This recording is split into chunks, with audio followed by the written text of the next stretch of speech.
Assalamualaikum warahmatullahi wabarakatuh. Hai teman-teman, kembali lagi bersama channel Husnul.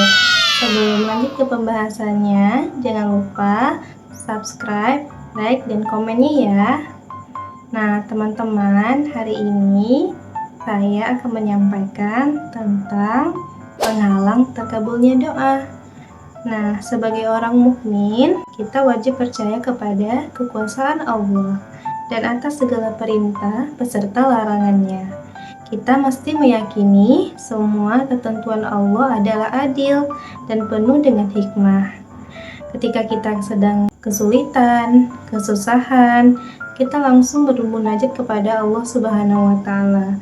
Mohon langsung kepadanya, kemudian Allah akan mengabulkan doa kita ini.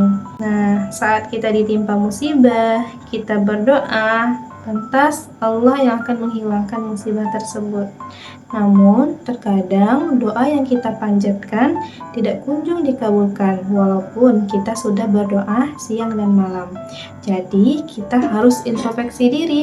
Apa ya penyebab doa kita belum dikabulkan oleh Allah Subhanahu wa taala? Nah, teman-teman, di sini saya akan menyampaikan beberapa poin tentang penyebab belum dikabulkannya doa oleh Allah Subhanahu wa taala. Poin 1, mengkonsumsi barang haram berupa makanan dan minuman atau pakaian dan yang dari hasil usaha yang haram.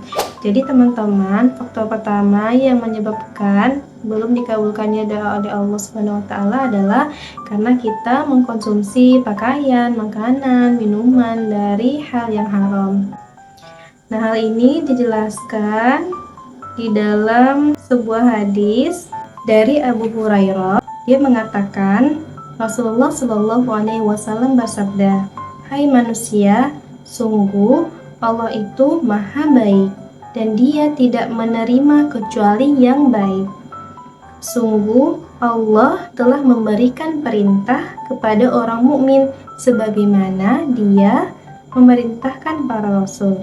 Maka Allah Subhanahu wa taala berfirman dalam Quran surah Al-Mu'minun ayat 51. A'udzu billahi minasy syaithanir rajim. Ya ayyuhar rusulu kulu minat thayyibati wa'malu shalihan. Artinya, wahai para rasul, makanlah dari makanan yang baik-baik dan kerjakanlah kebajikan.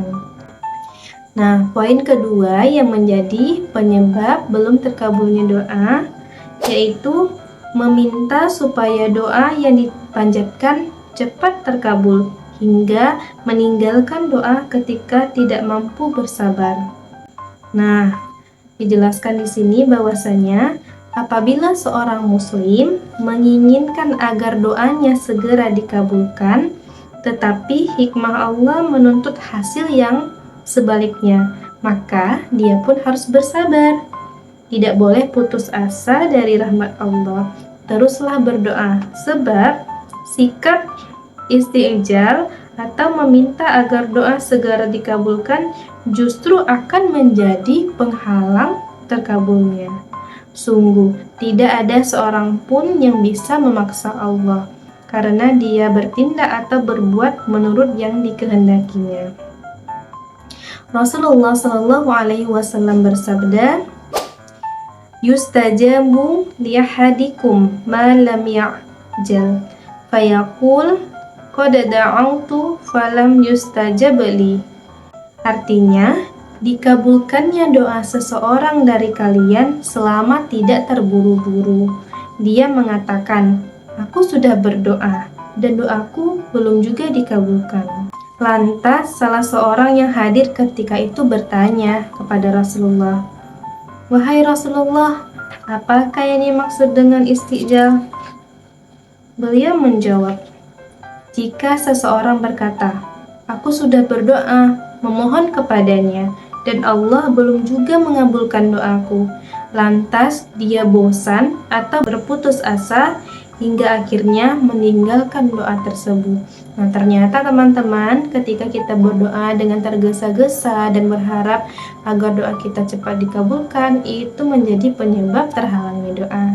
Nah, poin yang ketiga adalah berbuat maksiat dan melakukan apa yang diharamkan oleh Allah Subhanahu wa taala. Jadi, teman-teman, maksiat termasuk di antara penghalang bagi terkabulnya doa hamba. Nah, di dalam buku ini dijelaskan, dosa dan kemaksiatan memiliki dampak atau pengaruh buruk terhadap diri manusia. Bahkan sebenarnya, dosa tersebut merupakan faktor utama yang menjadi penghalang terkabulnya doa. Poin keempat, meninggalkan kewajiban yang telah Allah perintahkan.